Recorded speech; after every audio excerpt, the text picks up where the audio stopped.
All right. Good morning, ladies and gentlemen, boys and girls, and welcome to the Crypto Morning Mining Show. Crypto Mining Morning Show. Every day at some time in the morning, even as late as 11:45 a.m. Central Time. Today we're starting late because while I was sleeping. Here's the deal. I'm just going to be straight up. I keep staying up late, messing with stuff lately. And then on top of that, I'm still hitting all my workouts. So I need that 8 hours and then I sleep in. That's what's going on. It is what it is. And I'm so tired that I'm just can't even wake up. So that's exactly what's happening. But I got my full 8 hours. So we're golden today. Today we're going to be talking about the RTX 3080 12 gigabyte. Sorry, I'm trying to put this on the charger. There we go. The RTX 3080 12 gigabyte pricing. We have a whole bunch of announcements that includes pricing, so we'll get an idea there. We're also going to be talking about Shiba Inu's possibility of being listed on Robinhood. This one's going to be interesting because I'm going to approach it from the perspective of essentially y'all's the newer viewers. So here's the thing about the channel that's interesting is that most of y'all, and I know it, are technically inclined, aware of what's going on in the crypto market, and along those lines. The more I go out into the public, and then they also discover the YouTube channel, etc., the more I meet people that are not technically inclined as far as all of this goes, new to crypto, and they are all invested in Shiba Inu. And that's the number one thing that's across the board. So the reason we're talking about this listing today is because you guys already know my perspective, most of y'all, but for the new people, they may need a couple lessons on just the basics of cryptocurrency and why this is not necessarily a good thing, right? And then we're going to also talk about the plain fact that if you want to just make money off of it, this is a thing, if that makes sense. I think to the regulars, you will understand what I mean by that. Then we're going to be talking about cryptocurrency mining profitability. We are up like 30% on mining profitability today. Thank God. Such a relief for the day. You know what I mean? You know what I mean? It's been rough out there, boys, but we've recovered a little bit. And then, of course, we'll cover all the normal stuff. So today's sponsor or partner is going to be GamerSupps. Don't forget to use promo code SOAT when ordering from GamerSupps. Let's go ahead and run the ad, and we'll go from there. Today's video is brought to you in partnership with GamerSupps. GamerSupps provides a healthy alternative to sugary energy drinks with delicious flavors like Misfits Melon or my favorite Blue Raz. I use the GamerSupps as an alternative to support my active lifestyle outside of content creation. Caffeine-free options are great for late-night gaming after the kids have gone to bed. And my favorite part about GamerSupps is that they accept cryptocurrency. And for a limited time, when you purchase a tub with cryptocurrency, you will receive a Bitcoin shaker. Follow the affiliate link in the description. And don't forget to use code SOAT at checkout.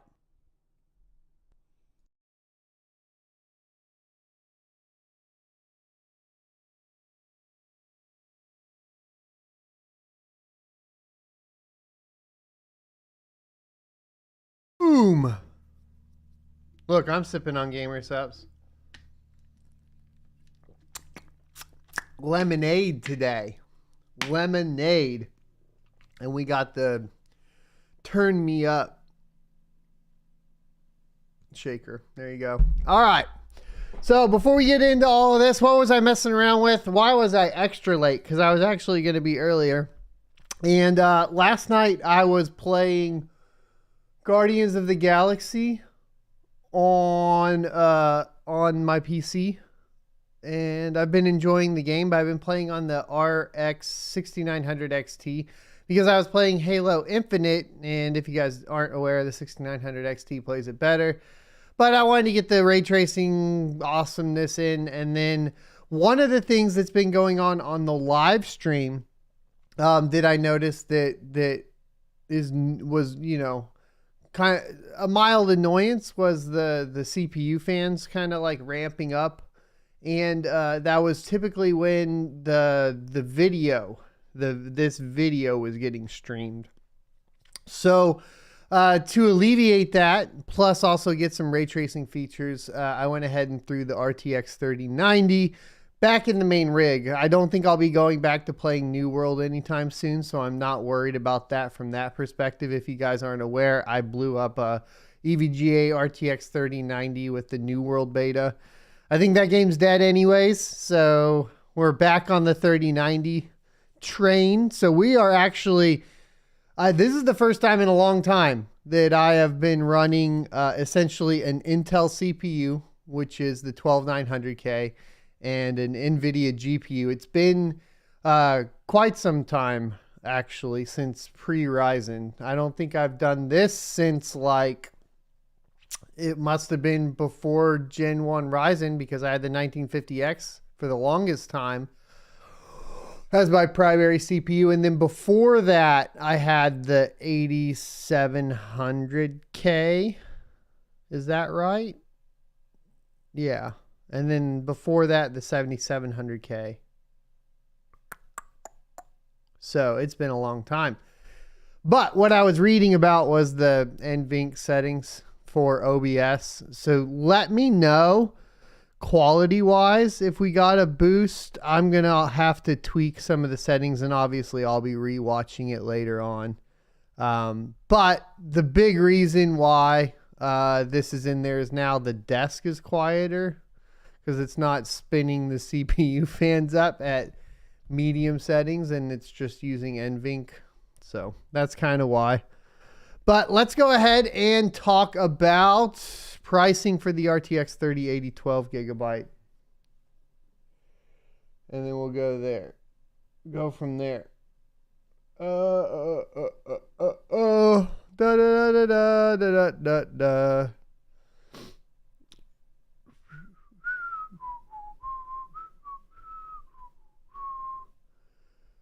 So we have a bunch of retailers kind of launching their prices all over the place. I believe it started here with the pre-orders. They're all over the place, but we're going to try to figure this out. So today NVIDIA is doing a strange launch of its Ampere GPU, the 12 gigabyte. The word launch is a bit of an exaggeration here, but at the same time, it is hard to consider this just an announcement when the embargo on both the reviews and pre-orders lifts on the same day. This is exactly what is happening with the RTX 3080 12 gigabyte today. NVIDIA has not publicly confirmed or even teased the possibility that there might be a new GPU being introduced. This is a while ago. Blah, blah, blah, blah, blah. I think we covered all this. I had seen prices. Let's get to, oh, here we go. All right. So MSI RTX 3080 12 gigabyte cards are €300 more expensive than the 10 gigabyte models. So the retailer has two cards in stock that can apparently already be ordered. I don't know where this is. That's weird. The Gaming Z Trio model is listed at €1699, while the Supreme X is listed at $1799. This is a €300 and €400 more respectively than the 10 gigabyte models listed by Mind Factory, although not from the same manufacturer because the retailer has no MSI 10 gigabytes in stock. But here's the MSI 3080 12 gigabyte at $1699 and the 12 gigabyte at $1799. You know, I mean, the 3080 Ti's are like what? Like 17, or they're like between 18 and 2000. The MSRP is not yet known, but this is what they're getting listed for. This is ridiculous.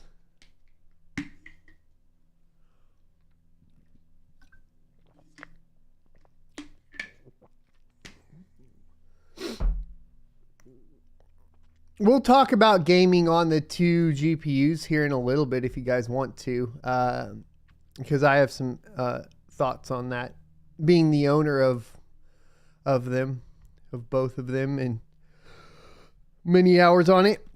Let's see if we can find any more pricing. So 1,699 euro to 17 to 1,800 euro for the 3080 12 gigabyte.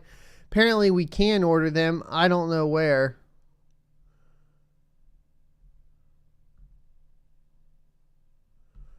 That one, so that was the announcement there.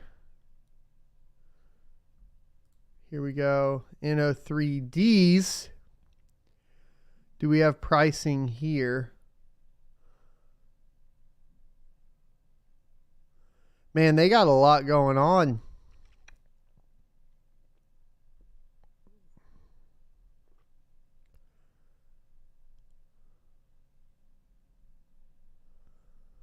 No pricing from NO3D. We may have to jump out of here and go somewhere else too. By the way, Ryzen 5000 series looks like it's around the corner. BIOS updates are rolling out.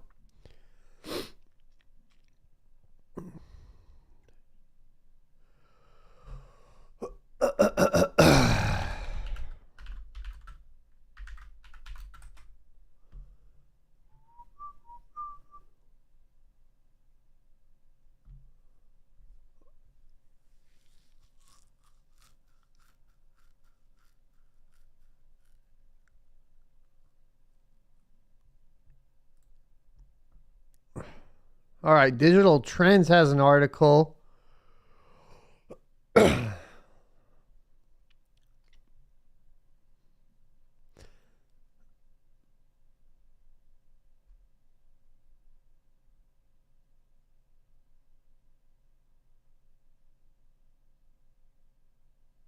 There doesn't look to be like any more pricing info. So 17 to 1,800 euro. I guess we can do the conversion there just for fun.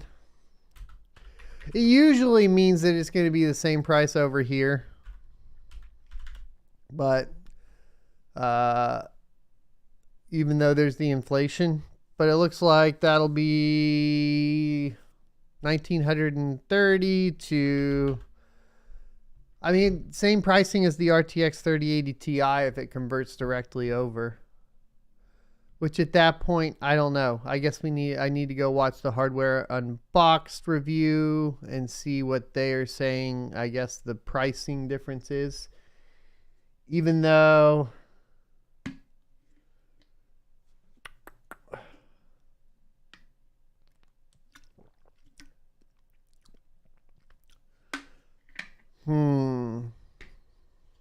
even though,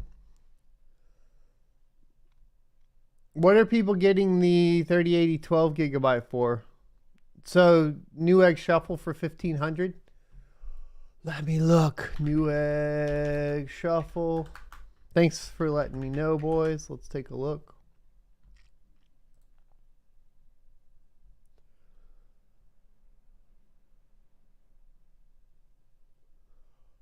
$3060, $3060, $3070s, $3070 Ti's, 3080, 10 gig,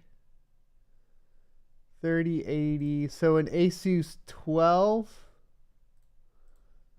an Asus, an MSI.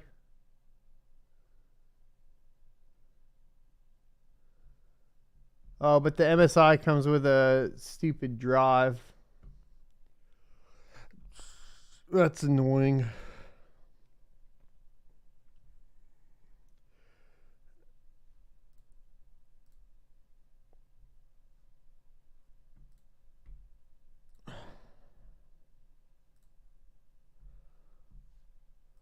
All right, so the one they're talking about here for 1,500 is right here. You can enter it on the Newegg Shuffle.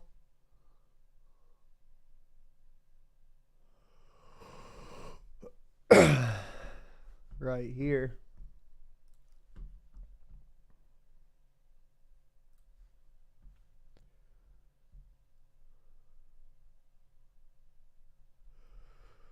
So if you win it on the Newegg Shuffle, I suppose it's $14.99, if I understand correctly. Which seems like much better pricing than what you can win the 3080 Ti at.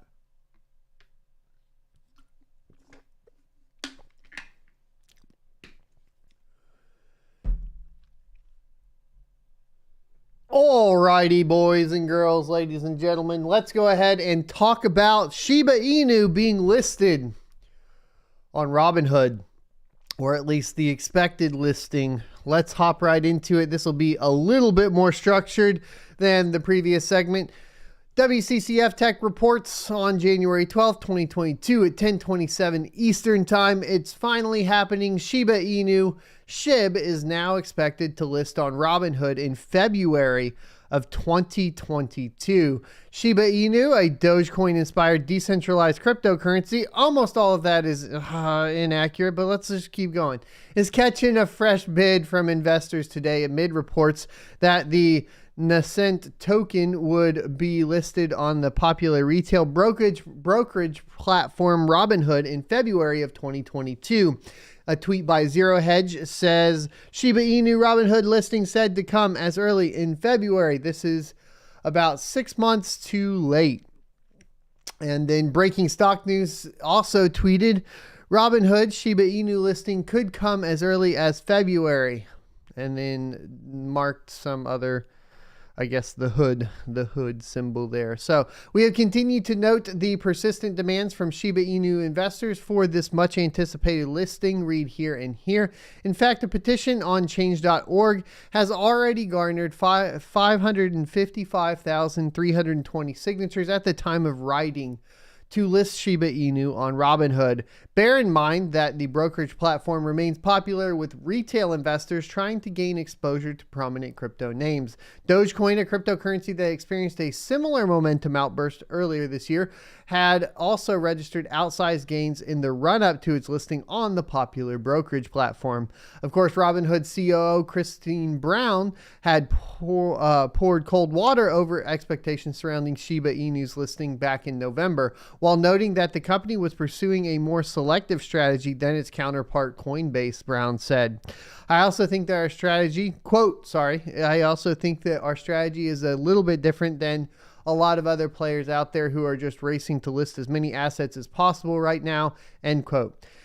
She had gone on to note that, quote, we think that the short-term gain we might get is not that it will start accepting Shiba Inu soon. Moreover, Tesla might also start doing so in the near future based on the name Shiba that has been found lurking within Tesla's payment processing systems code. Shiba Inu has also entered into a strategic partnership with PlaySlide, the game studio behind popular titles such as Age of Darkness and Jumanji Epic Run. The contract does not entail any revenue sharing agreement with Shiba Inu Games, an entirely new division within the ambit of Shiba Inu projects. Once fully developed, the mobile-based Shibashi-inspired game would be licensed to Shiba Inu's developers for use on Shibarium. There we go, Shibarium, the native blockchain of the Shiba Inu project that is powered by SHIB token. As a refresher, the term Shibashi refers to the 10,000 unique Shiba Inu NFTs. Apart from landing PlaySide, the project has also enlisted the veteran game designer William David Volk, a former VP of technology at Activision. Moreover, the revenue derived from Shiba Inu Games in-app purchases will be used in part to burn SHIB and leash coins. This step has phenomenal repercussions as it paves the way for sustainable increase in the SHIB coin's price. Currently, the SHIB token's only systemic supply burn occurs when the generic name of a Shibashi NFT is changed for a $100 fee paid in SHIB coins, which are then burnt. Should the project start utilizing in-app revenue to burn supply, it would dramatically scale up the ongoing efforts to reduce the 549 trillion SHIB coins that remain in circulation. Whew. All right, we got a lot to unpack, boys. We got a lot to unpack. Oh.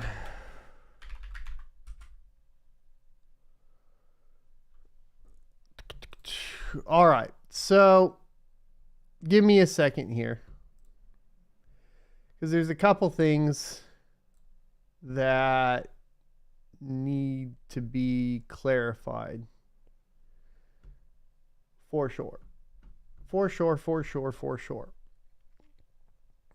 Now, as far as I am aware,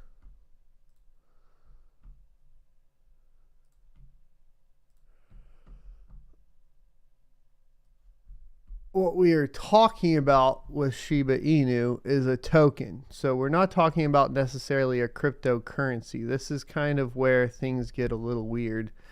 So, all right.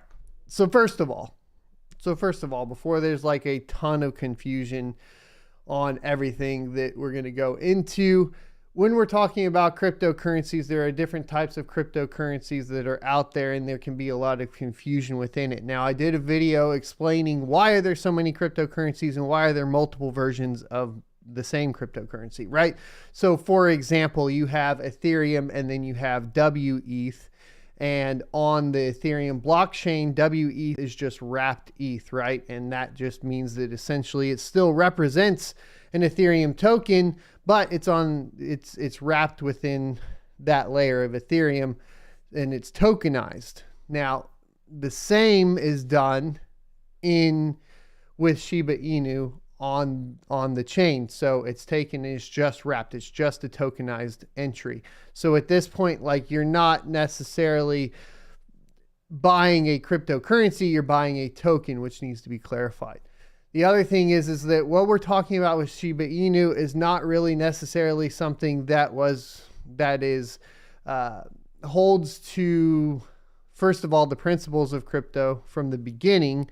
It's not like this is a financial revolution necessarily, or utilized for programmable blockchain, anything like that. Does that mean that it's not viable? Not necessarily, because what we see with Shiba Inu is a ton of features being added on over and over and over again. So they're creating value for the token. Some of the things you want to watch out for, just in general, at least from my perspective, when we talk about this Shiba Inu in particular, is when they start talking about burns. Burning the token will, artificially increase the price of that token for the people that currently hold it. It usually impacts new users coming in. It can lean towards pyramid scheme like opportunities for people that you want to be cautious of. In the case of Shiba Inu, I don't know. I don't have enough perspective on it from there.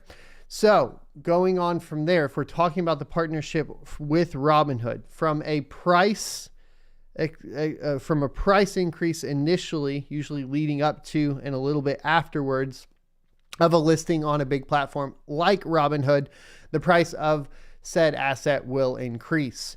But you can take a look at other examples within the cryptocurrency space, like Dogecoin, like they mentioned, and you can see that while that increase does happen and you get a sharp increase of the price of Dogecoin, it immediately kind of falls right off, right?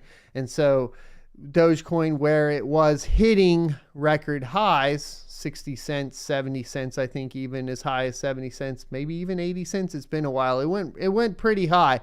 I think it was around 60 or 70 cents. It's come back down now. It's all the way down back in like the 10 to 20 cents range, which actually for Doge is pretty good. But the point is when it's listed on Robinhood, you don't want to be the one buying it on Robinhood. Not only because of the fact that basically what you're doing now is purchasing it from the people that have been holding it prior to the listing on Robinhood, who are now willing to sell because of the sharp increase in price, but also because if you're on Robinhood, you have custodial issues. And so one of the big things that needs to be pointed out that people need to understand about exchanges, especially exchanges that are wrapped into traditional finance like Robinhood, is that you do not control your keys. So In the case of Shiba Inu, though, it can be a little bit difficult to understand what controlling your keys are, because most of the people that are purchasing it are purchasing it through centralized exchanges, i.e. crypto.com, etc., or Coinbase. And while it's fine to purchase through here, you should move it to a self-custodial wallet. And what that means is something like, even at the very least, MetaMask and so on. I believe you have, you can connect with Shiba Swap to MetaMask, Wallet Connect, and Coinbase. So MetaMask is one where you would control your keys. Wallet Connect, obviously you can control your keys. There, it goes even deeper. You can connect your MetaMask wallet to a hardware wallet for more security, etc. But if you purchase within Robinhood, you don't have any keys. And because you don't have any keys, you don't actually control your crypto. And in the case, just gonna put it out there, in the case that up to the listing to Robinhood, the price sharply increases, and then essentially there's a big sell-off. What has happened in the past, and we know because of the prior history, Robinhood will shut off trading and liquidating options if it's going too quickly for them. And so if you don't control the keys and you've purchased a whole bunch within Robinhood, you can only liquidate within the Robinhood app. And what ends up happening is Robinhood doesn't like losing money. And while they may say it's a technical issue or something along those lines, they will not allow you to liquidate and then you're out of funds. That's why making sure you have the self-custody to where you can swap quickly and in a decentralized platform on something like Shiba Swap or Uniswap or whatever it may be is important to start learning. That being said, we have had a ton of issues with layer 1 and even layer 2 Ethereum tokens with high gas fees like Polygon, etc. It means that the technical difficulties for Robinhood to liquidate, especially when they're trying to not lose money, is going to be dangerous. It also means you're going to face those same difficulties if you're trying to liquidate directly within, a decentralized exchange. And if things start going downhill for Shiba Inu, they will go downhill quick. Like we're talking about hundreds of percentage point drops really, really quickly, because people will get scared.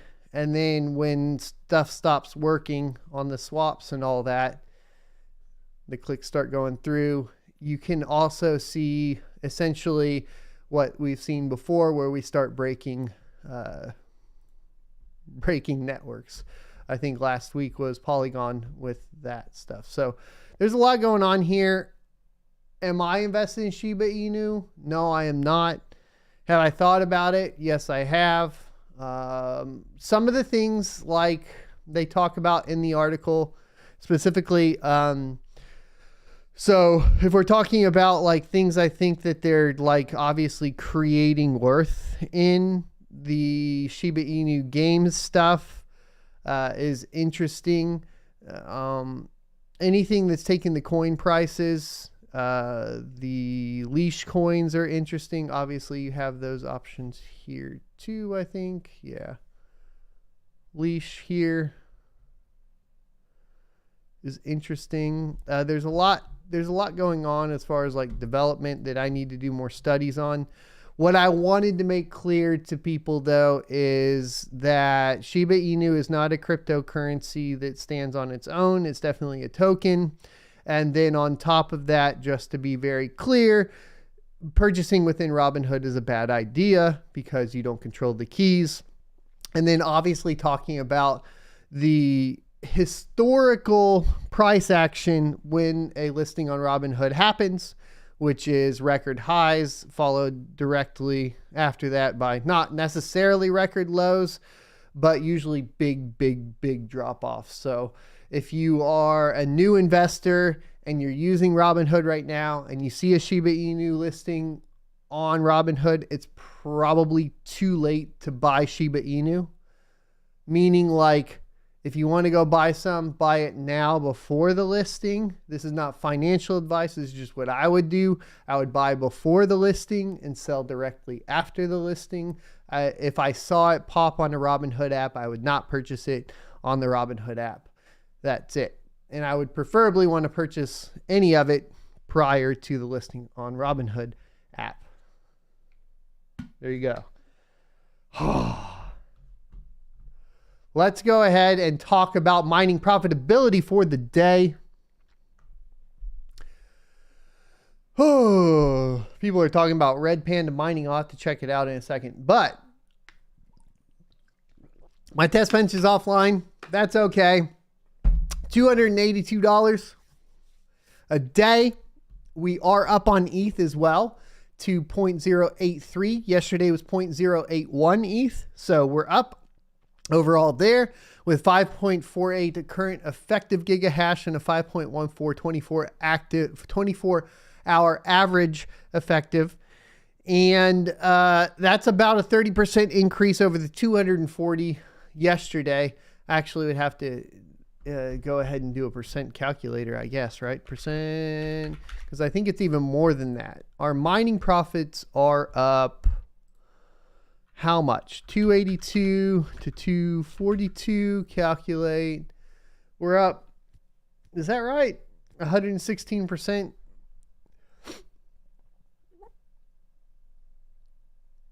I think I did this wrong. So 16%. I don't know. I think it goes like that. I'm derping today. 85%. I think that makes sense. Nope, that doesn't make sense. What is that? A 15% increase? Is that right? 15, 16%? I don't know. Anyways, we're up. My head's not working today, guys. I'm sorry.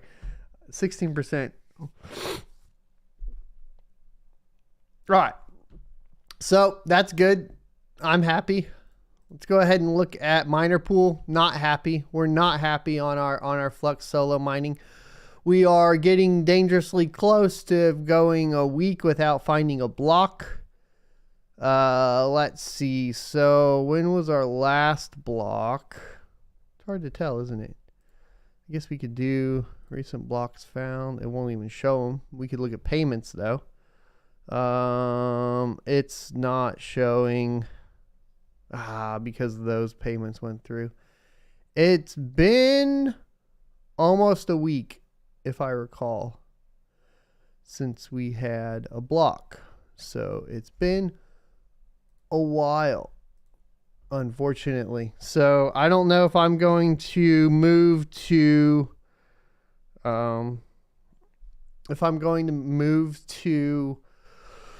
a pool, or if we're going to keep solo mining. I still, like I said, we have 10 days. So we can solo mine for 10 days without finding a block before it is more profitable to be mining to a pool. We are currently at I think 8 days or something. So we're getting close. So we need to find a solo block soon. That's where we're at. That's where we are at. I do wish I could find, I think it was,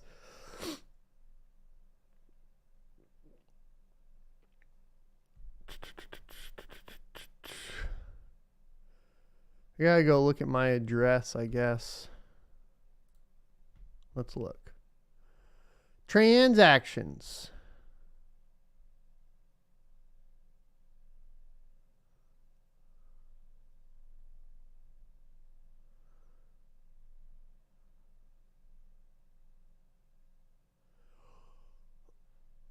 Mined January 8th.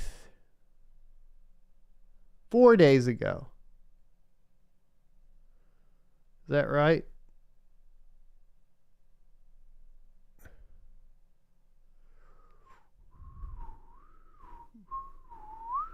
Or was it January 6th? What is happening here?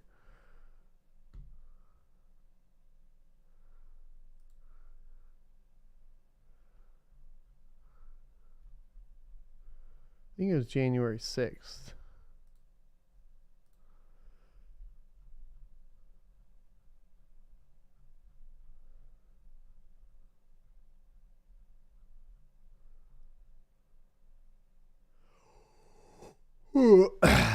Which means we have like 4 more days.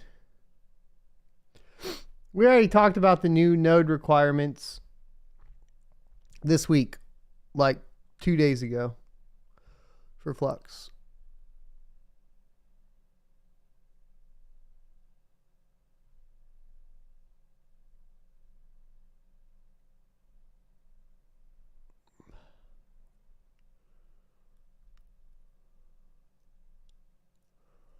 January 1st, January 2nd, and January 6th. Yep, 6th. And it's the 12th today, so we have 4 more days to find a solo block on Flux before it's less profitable than mining to a pool. All right, so let's go ahead and talk about difficulty. Obviously, taking a look at Flux and seeing, has it gone up since yesterday? No, 2.7 megasouls. Network hash rate 2.52 mega solutions a second. There you go. Let's talk about Ethereum. Have we gone up or down? 940 terahash, nothing there. Bitcoin, of course. Have they recovered? Has Bitcoin recovered? 195 exahash. It looks like it has recovered since the Kazakhstan debacles. You can kind of see it there on via BTC a little bit. You can see them coming back online. I'm assuming the power has been started to get restored, or they're figuring out different ways to handle it. Let's go ahead and look at Ravencoin. So Ravencoin might not be up to date. It is not up to date. So for us to look at Ravencoin, oh man. All right. So I know that, let's see if we can pull up 2 miners here. Oh, wow.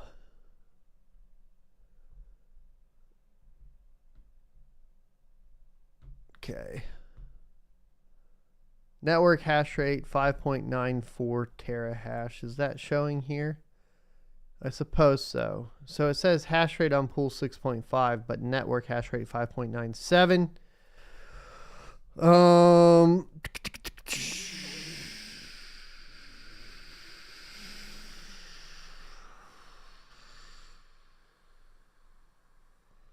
People are definitely dropping off.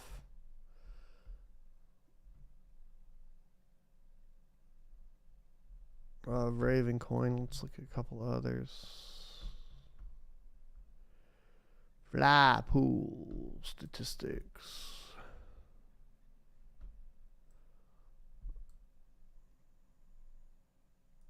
Not the statistics I was looking for. These are not the statistics I was looking for, but sort of.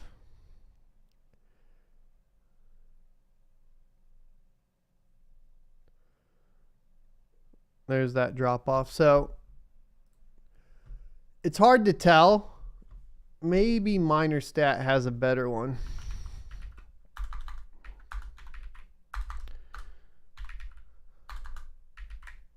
Why am I derping? There we go. Doesn't really matter.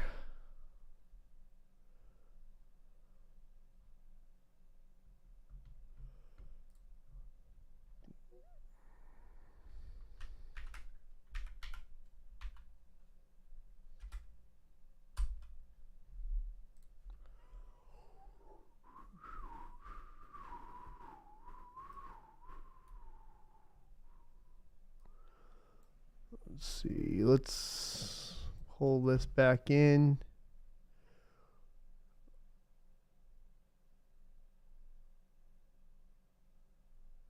Is this up to date now? Difficulty 126. Difficulty drop. Network hash rate comes down about what, 30%? Comes back up like another 10. We're ending at about 13% drop in hash in difficulty with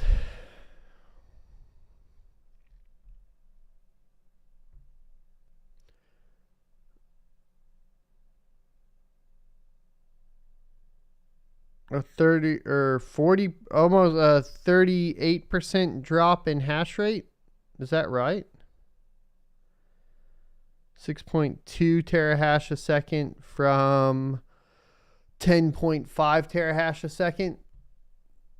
But price and difficulty aren't adjusting enough. Difficulty's definitely dropped.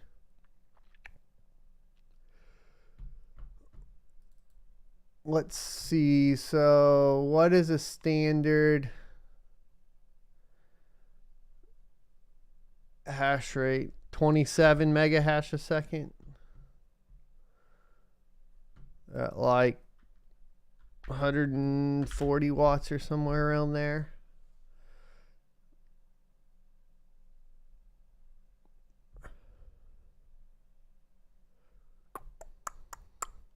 I don't know, boys.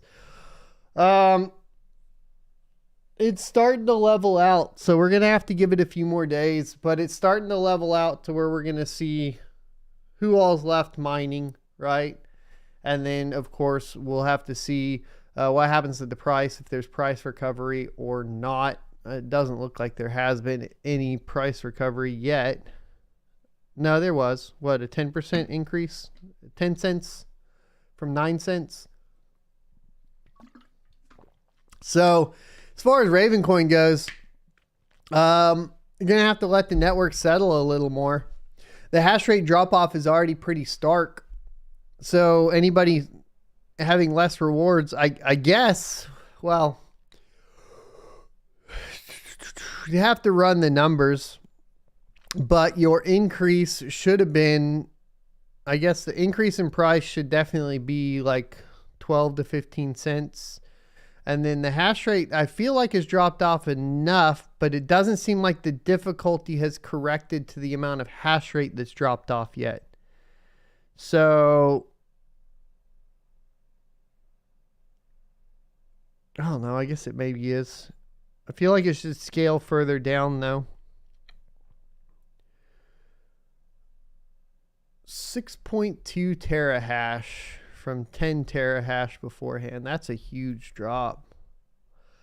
What were we pre-run up, though?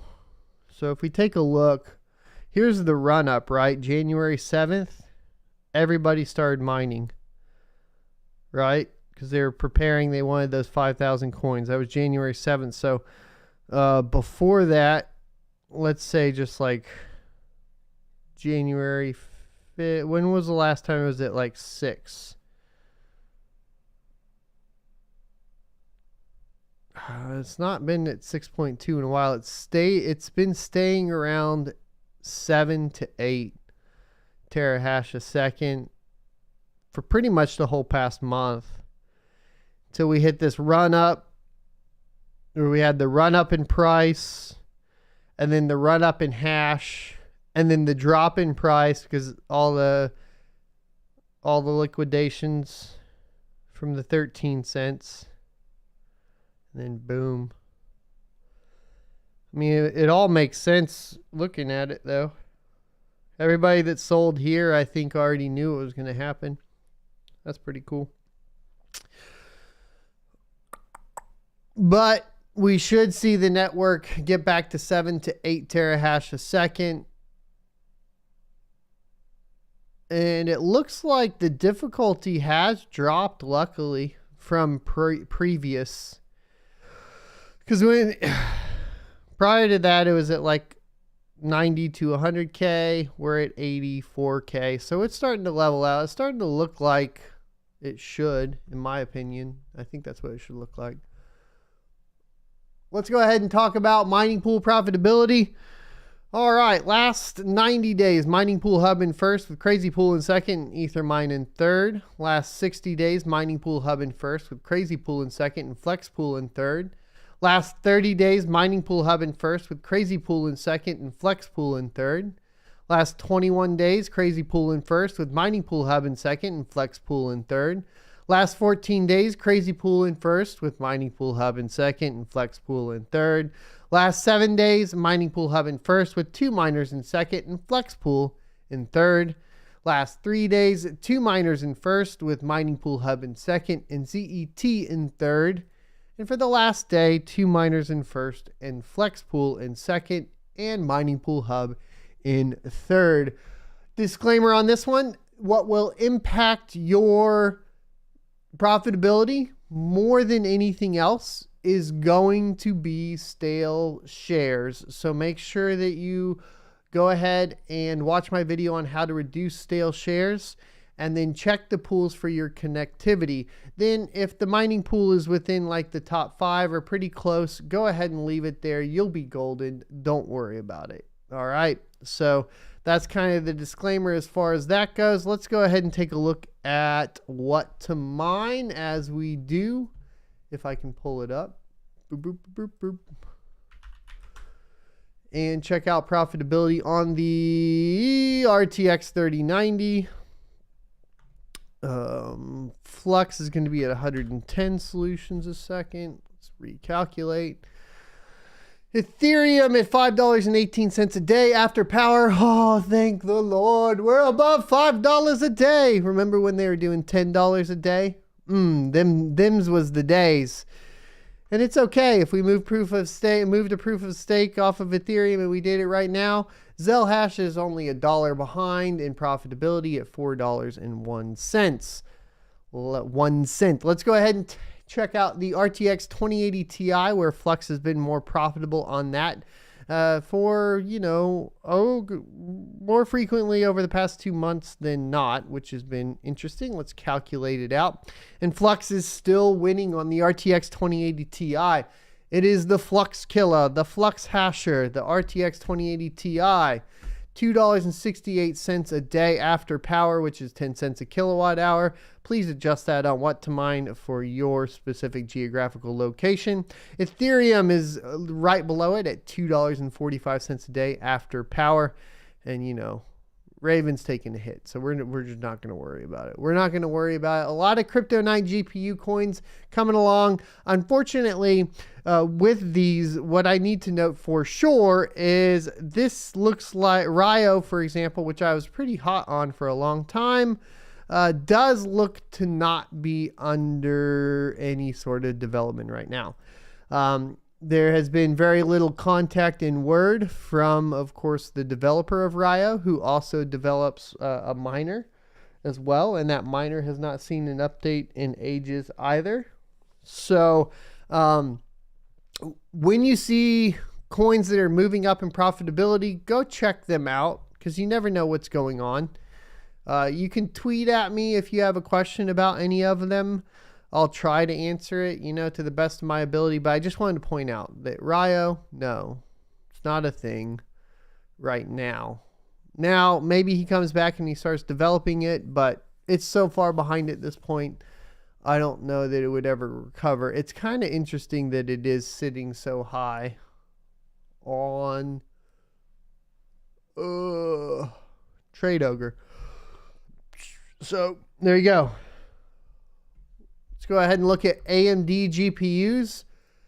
Let's take a look at the 5700 XT and calculate that out.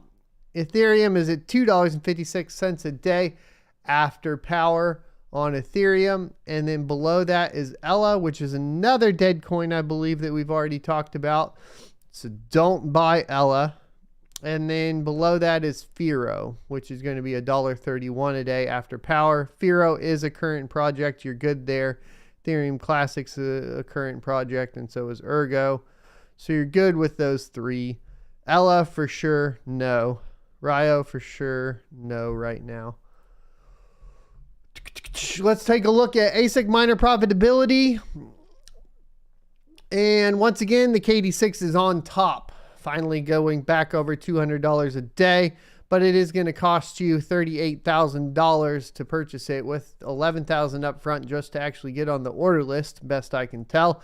KD5 is coming in second behind that, $143 a day. Still very hard to get a hold of and still very expensive. And then we have the L7, which I still haven't seen actually hit the network or had anybody tell me that they've gotten one. However, I do see them for sale in the January batch on BT Miners for $26,000. And I haven't gotten I did email. I'm going to try to get confirmation that on when these are shipping, because I'm curious. But at $27,000, I mean, come on. You're mining Doge. Ugh. You're mining Doge. Which is like, I don't know. Is it... How sketchy is it to build a full-on ASIC mining farm for Doge? How sketchy is that? It feels sketchy to me. Gold Shell KD2, 47.49. The IB Link, one of the better buys. In the Silicon A10s, which are the Ethereums. Definitely don't be buying the Ethereum ones right now, unless you plan on mining Ethereum Classic. And then the Antminer S19 XP, which I didn't think was out yet. Is that one out yet? S19 XP. That's 140 terahash. Terahash. God, I hate the way. Why aren't these just getting taken down? I just don't understand it. Where's the actual bitmain.com?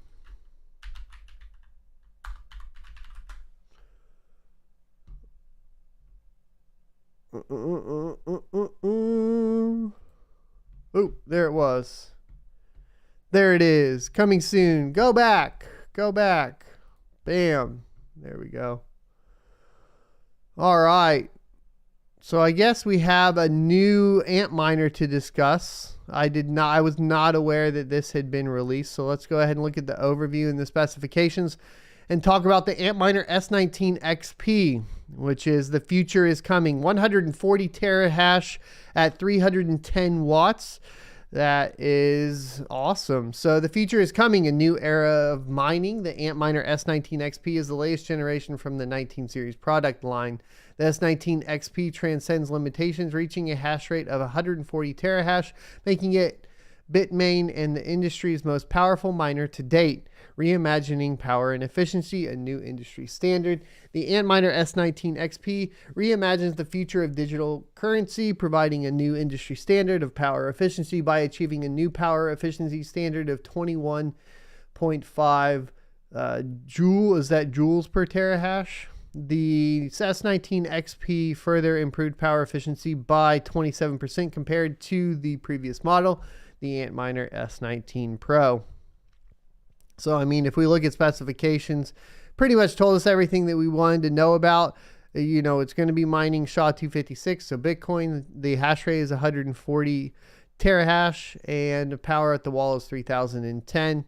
It's got the miner sizes, net weight, gross, all that sort of stuff.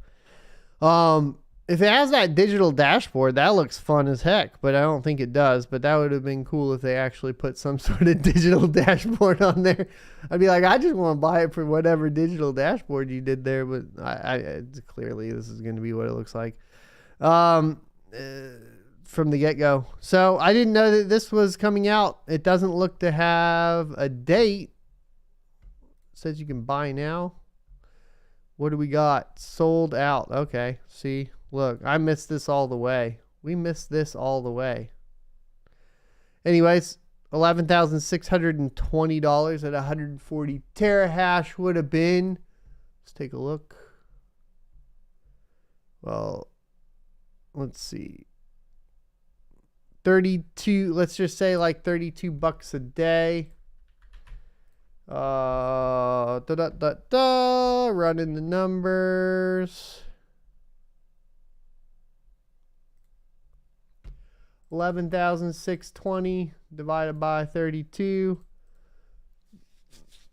Just under a year at 363 days for payoff at today's prices. So there you go. Cool. Alrighty. So,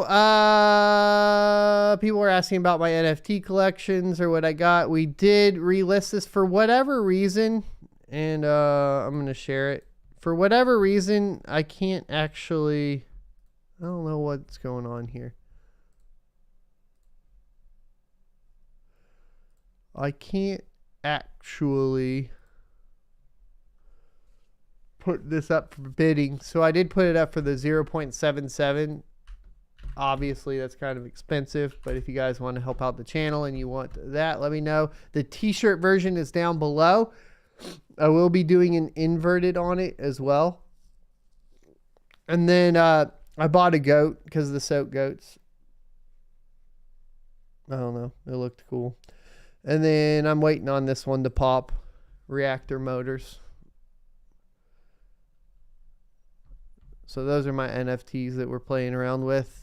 Nothing has changed on BT miners. Just be sure to use the link if you can.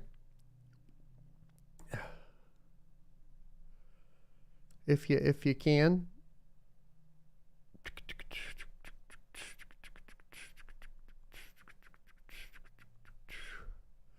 It's interesting the listing of popularity, and that the S916, the S9 SE is the most popular right now. Does anybody know why? That's kind of interesting. And then the Avalon right in after that.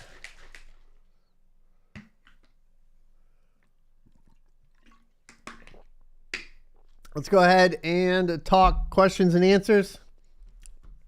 Let's get into it, boys. Let's get into it. Of course, priority is to super chats. We don't have any right now, so just tag @SonOfATech and I'll answer what I can. Golden Wolf, good morning to you from Seattle. ERT Ted said the 3090 gets about 75 less frames than the 6900 XT. Not necessarily true. Definitely not true in Marvel Guardians of the Galaxy. That being said, we also have to talk about DLSS on big 5K monitors like I'm running too, which is has shown to work significantly better than the resolution scaling options that AMD offers by about, I don't know, 15 to 20% in frame rate. If we talk about visual fidelity, it's even more wild, right? Because the DLSS does look way better than NVIDIA's solution. Depending, of course, on game implementation. So, Halo Infinite, for example, runs like butt on the RTX 3090, and its scaling DLSS does not really work at all on it. But if you run like the 6900 XT with Halo Infinite, it runs significantly better and the scaling looks better. The thought behind that primarily is that they were already programming the scaler for the Xbox Series X, and that's kind of why you see that. But there you go. Golden Wolf said, my friend got the 3080 12GB yesterday in the shuffle. He'll be selling his 3090. Are you interested? Yeah, I'll buy it for $1,800.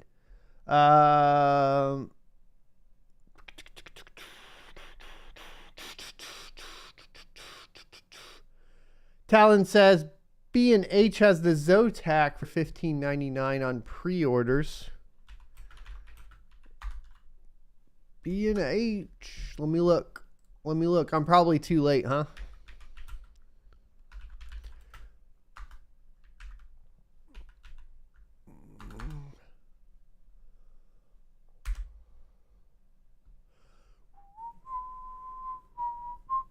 All of these say notify when available. for the most part. So definitely missed it. For sure.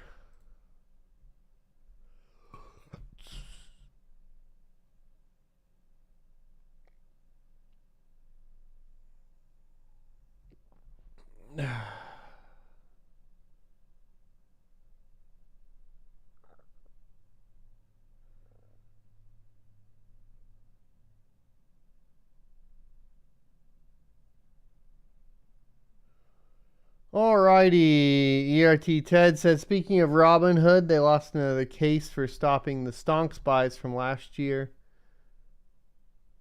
That's good that they're losing that. They should. Tactics272 says, at Sunvatech, morning buddy, can you explain the difference between two numbers on mining pool stats? One is called network and the other hash rate. Are you talking about, like the difficulty versus the hash rate, right? Now, okay. Let's pull it up. Where is it? I don't know why this isn't. Let's go here. Boom. So if we take like a look at Bitcoin, you're talking about the difference between this chart, which is the difficulty, and like this chart, which is the hash rate, right? And essentially, this is just going to be the amount of hash rate. They are technically related. Now, there are artificial difficulty increases that the networks can implement. The perfect example of this would be Ethereum, as Ethereum basically increases in difficulty over time intentionally. And so not only do you have difficulty increases from the amount of hash power on there, but you also essentially have difficulty increases based on like basically how old the chain is. Another note about that is basically when we've talked about the difficulty bomb that's programmed into Ethereum, what is going to happen is if that went off and they didn't delay it, day by day, Ethereum would become exponentially more difficult to mine. And that is kind of why you have to separate the two, because they aren't necessarily mutually exclusive. They definitely have their own readings, right? So while the hash rate on the network does impact difficulty, other factors as well can impact difficulty. So you must basically track both of them individually. Hopefully that makes sense. That's the best I can do right now. Are you still planning on doing more NFT videos? Yes, Andrew Bailey, I am. We are just like going at as hard as we can right now. Gallus Salam says, sorry if I got your name wrong. Ask Sunvatech, where did the Raven hash rate go to? That's a good question.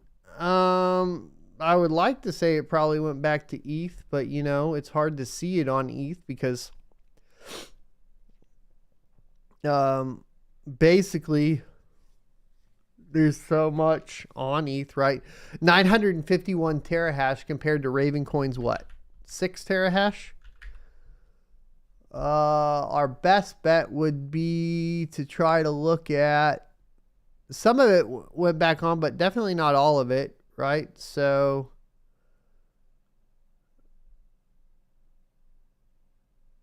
it doesn't look like that's where it came from. Maybe Flux. No. So Ravencoin lost 4 terahash.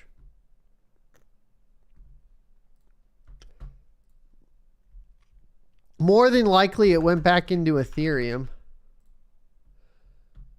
but it's hard to tell because Ethereum's been kind of hovering around that same hash rate for a while. But I don't see any other smaller networks that took it on. Follow Oh God a Girl on Twitter.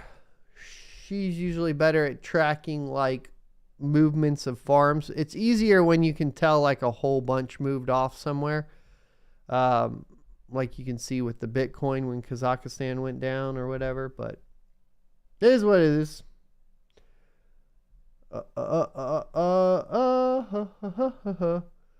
Jacob Madsen says, at Son of a Tech, I know halvings don't always show price discovery, but from your perspective, how long does it typically take after a halving for a coin to increase in value? What has to happen with Ravencoin first is it has to find its equilibrium. So its difficulty to hash rate, basically, yeah, it's difficulty to hash rate to price, right? But because all the miners haven't decided who's going to stay on the network and who's going to pop off, it's drastically changing the difficulty of the network. It's all over the place. Like if you look at the chart, like you're like, okay, well, obviously, you know, there's a lot going on here, especially like what between here and here. It's just hectic. Like price going way above where it should be, price dipping way below where it should be, hash rates moving all over the place, pricing's moving all over the place, kind of.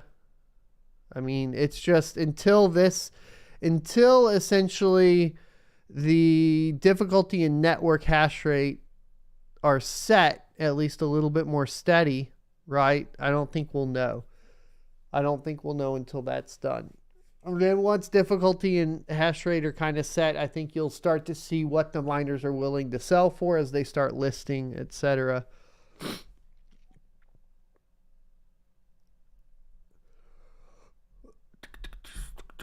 So we'll have to see what they start listing for essentially after they know what they're getting, right? Like anybody mining Ravencoin right now has no idea. Let's just be honest, has no idea how much coin they're getting compared to the amount of hash power and what they're going to be able to sell it for.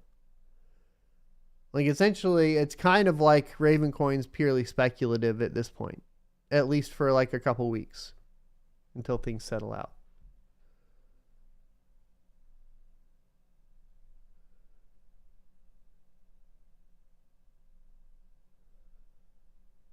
All right.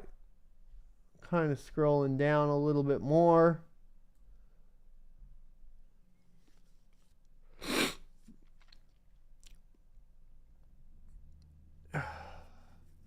D-Miner says, do profit on L7. It changed so much. I thought we already looked at that today.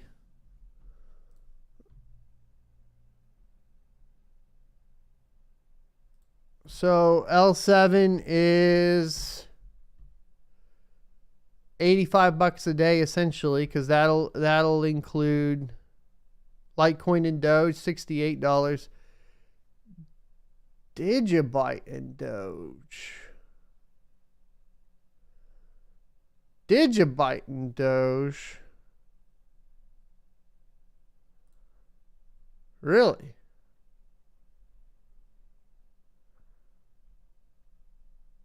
Does Poolin do Digibyte?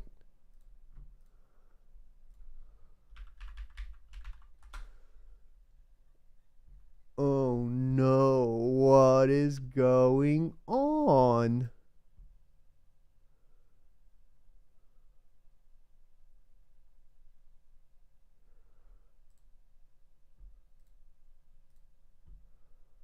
I don't see it there. Where do you merge mine Digibyte and Doge, boys? Where is that?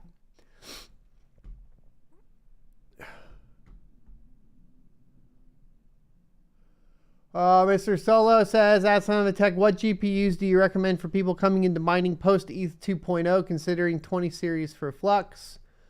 2080 Ti or the 2070 if you're going cheaper, or sorry, the 1070 if you're going budget.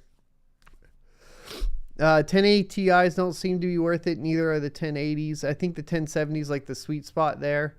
You can even go real budget, 1063 gigabytes, specifically the mining ones that are going to be dumped on the market for super cheap, the P104s without any video inputs.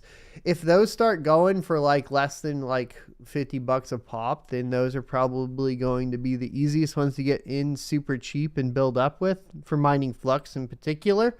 But as far as it sits right now, by far the king of the hill is going to be the RTX 2080 Ti, in my opinion. And then shortly behind that, the 1070. And that's like watt to solutions a second. So like the 3080 Ti or the 3090s, right? Those are the best Flux cards as far as most hash rate, 110 solutions a second. However, you can get the 2080 Ti's to 95 solutions a second at much lower wattage, between 220 to 240 watts. Worst case, if you don't even touch it, it's still a better watt to solutions a second at 270 watts. And that's if you don't even like mess with it, right? So pretty far ahead. 1070s are like 40 solutions a second. So, you know, if you were going to pay $1,000 for a 2080 Ti, you cut that in a little bit less than half. You probably only want to be paying $500 max for like a 1070. And at that point, you can just get the RX 6600, I suppose. I don't know. Like, that's probably where I would go. That's what I have been doing, is buying the 6600s. Just because you can get them retail right now for under 500. Tomac says, at Son of a Tech, I only have AMD cards. Based on your opinion, once ETH goes proof of stake, what coin should I consider mining? 5700 XTs, 5800 and 6600 XTs. Yeah, it's going to be hard for the AMD cards because there's not a lot going on. Now, for the 6000 series, you will have the option for Flux. Flux seems to be performing pretty well with the 6000 series.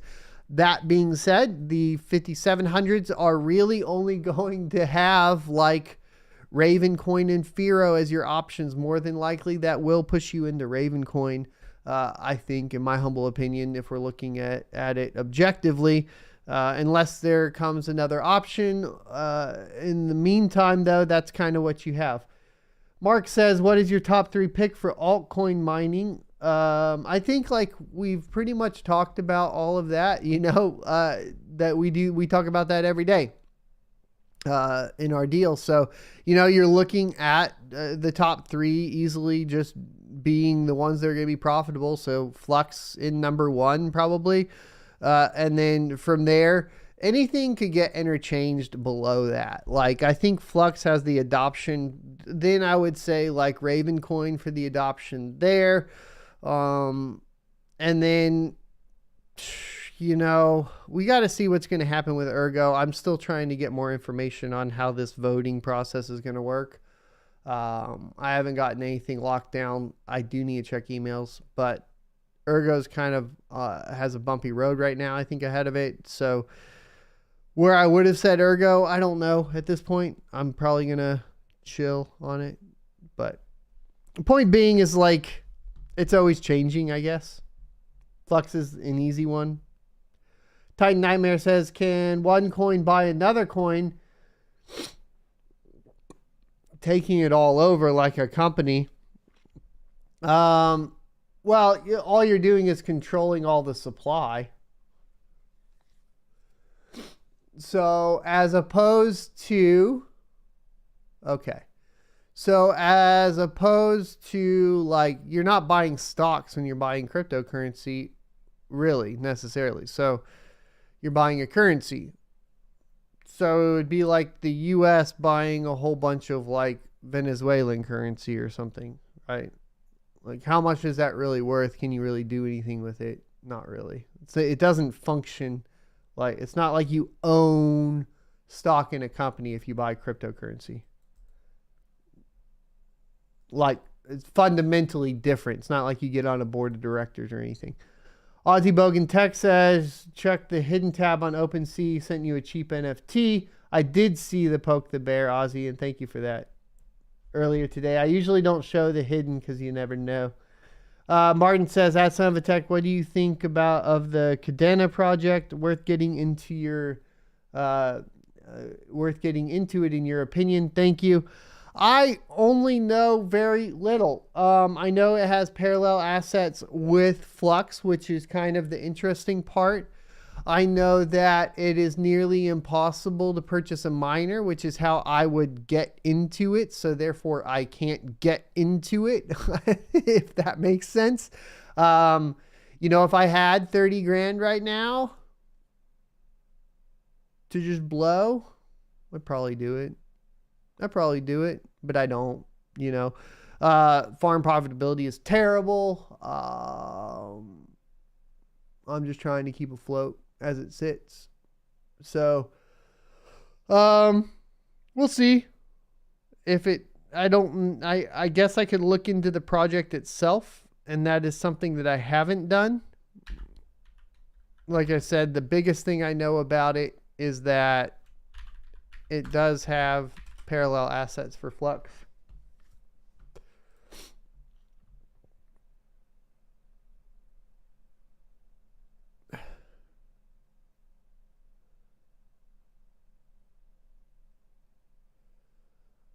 It looks like they're heavily tied into JP Morgan.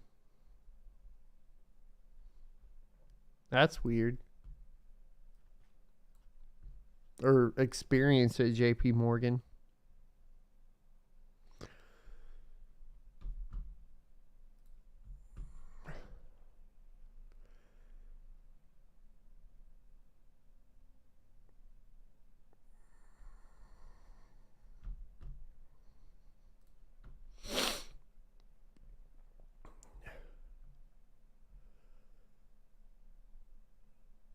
I don't know. I don't have an answer for you right now.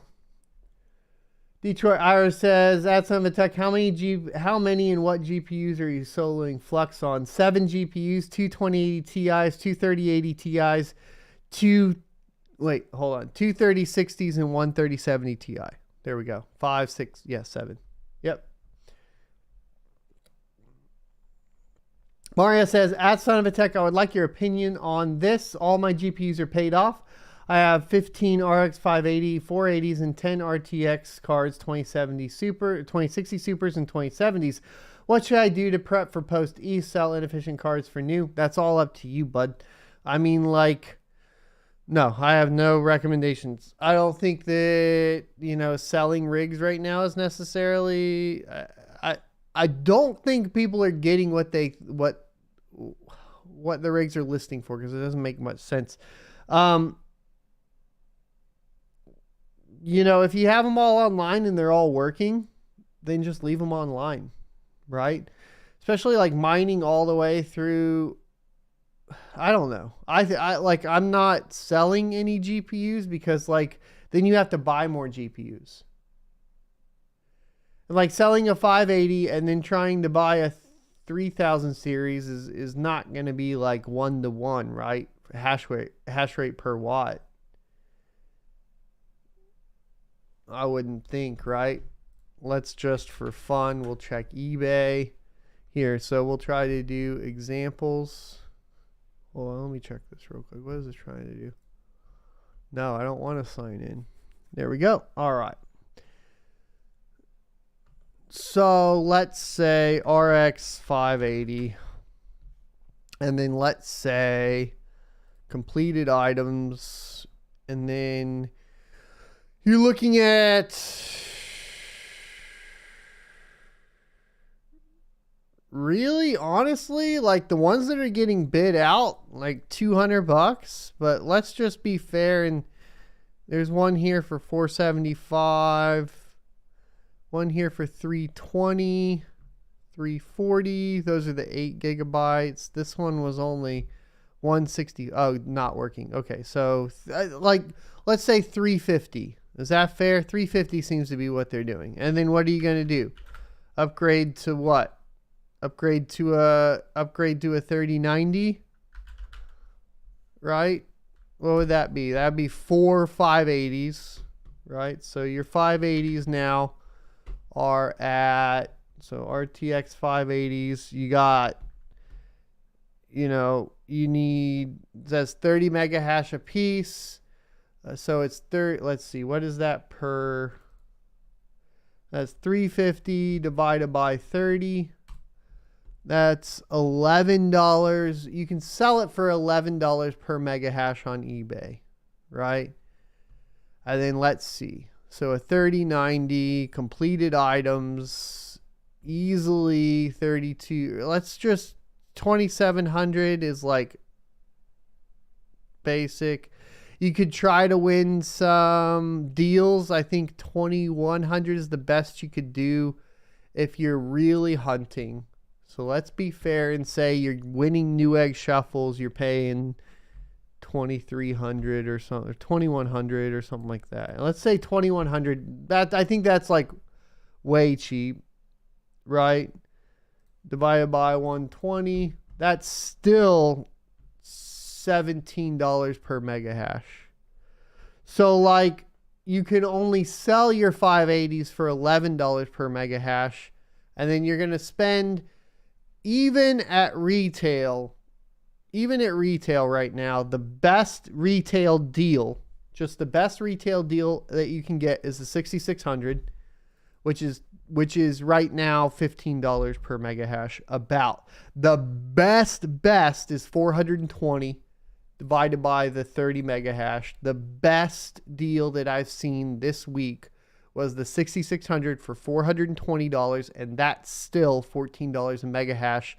The RX 580s are 30 mega hash a second. You're only going to be able to sell those, it looks like to me, for $11 per mega hash. So I don't think that you can recover those prices. I don't think you can sell it and then upgrade. I don't think it's possible. Even if you calculate in power, it's really honestly not going to matter much unless you're already in an area where you probably shouldn't be mining. Stian Govard says, quick question here. Your other crypto YouTuber brother, Mr. Coin Bureau, are speaking warmly on Harmony One. What's your opinion on this? No idea what Harmony One is. I don't really watch Coin Bureau, to be honest with you, either. So all of that seems to be foreign to me. And the message seems to want to pump Harmony One, which already makes me suspicious that it's not good. Especially coming from trading channels. But we can look at it if you want. It's on Binance Smart Chain.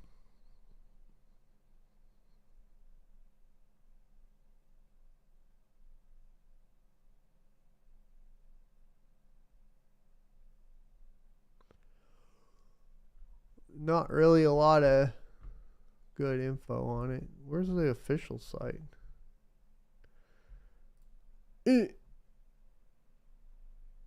God, their website is going to give me a headache.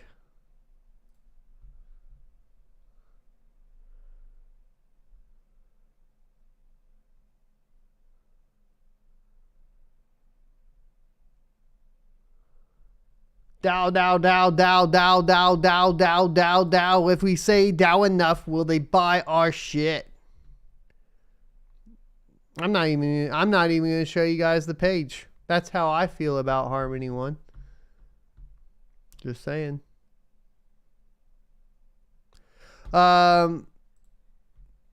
It's basically looks like it's trying to do a layer 2.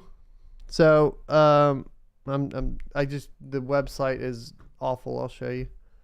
It's giving me a headache. Looks like it's trying to compete with layer 2 options. So Harmony, Geth, EVM 1.9.1, blah, blah, blah, blah, blah. The trust models, data on Harmony, on-chain slashing, finality on Ethereum, 2 seconds, whatever. So bridging fees. It's comparing itself to ZK Sync, Validium, Optimism, and Polygon. I'd have to do more research to really know. But it's not a scam coin. Or at least it's not like a scam token like we usually see that are blatant, right? It's not like a hex thing. It's not like a what do you call them? One of those liquidity burn tokens. Manipulated tokenomics. It's not any of that. So, as best as I can tell.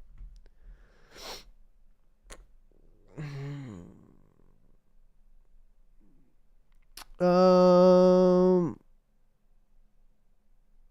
I mean, like a lot of, yeah, so Mr. Solo says it's interoperability.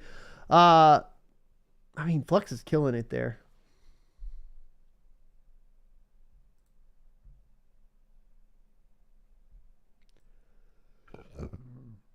Let's see. Arazu says, that son of a tech, would you get rid of 1080s and 1080 Ti's to get more efficient GPUs for after ETH merge? I would just put those on Flux. Homam says, that son of a tech, I have a hard time stabilizing AMD GPUs on Hive OS. Is there any tips on how to stabilize the hash rate? Turn off your overclocks. Amigos PC says, why sell right now? I didn't say sell anything right now.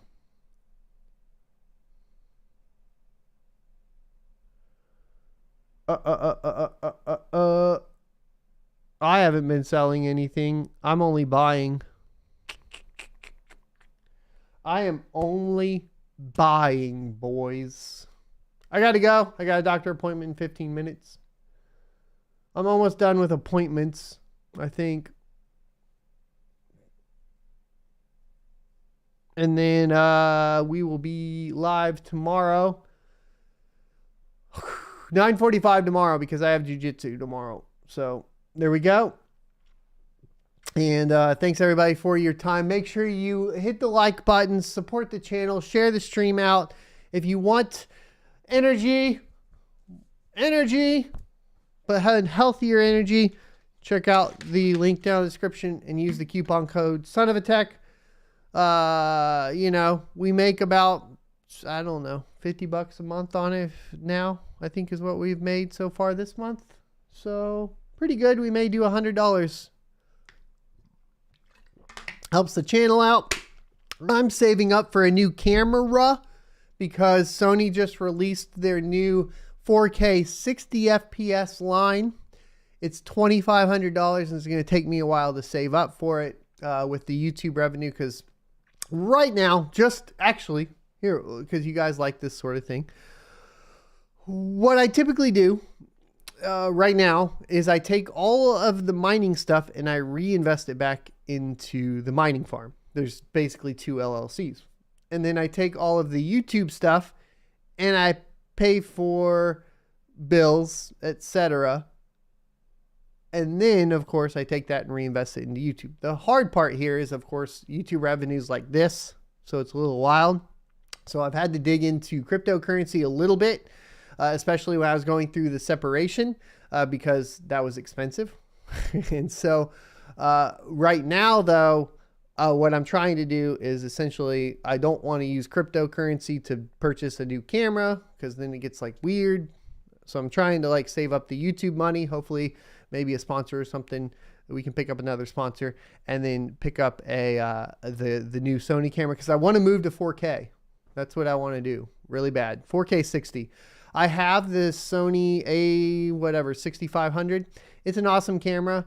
The 4K 30 looks weird. It doesn't really work really well, but hopefully we'll see. I don't know. Anyways, that's kind of how it works. As far as like what I'm doing financially, obviously, because I do this full time, I have to take money out of something to pay the bills. Unfortunately, some of that's moving away from YouTube. It's just because, you know, YouTube revenue is a weird one. I'm learning. That's what I'm doing. I'm learning. For a while, you know, last year, the YouTube revenue was so good we didn't have to worry about it, at least for like 2 or 3 months. Now it's not, so it's weird to learn about it. What I found, obviously, just for those that are interested in like doing types of things like I do, is that having the mining farm and the YouTube, like together, plus having a base in something that you can consult in, like for me is cloud solutions. Like having a few things is kind of what you need to do to survive if you want to be like more entrepreneurial or whatever. Like I feel like having the YouTube plus having the mining plus having like the experience helps it to where you can kind of like free float, and I don't necessarily have to go get like a regular job, I guess. So if you look, but here's the thing, that the downside to it that a lot of people don't get either is it's extremely stressful and extremely volatile. You're all over the place.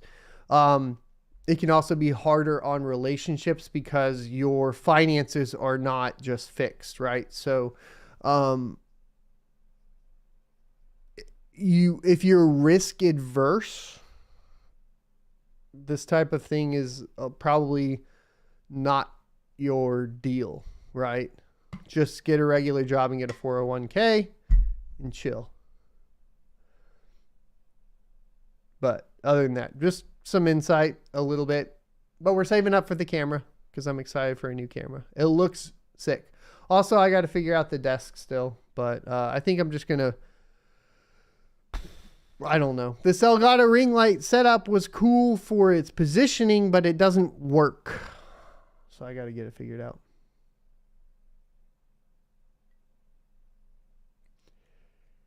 I will see you next Tuesday.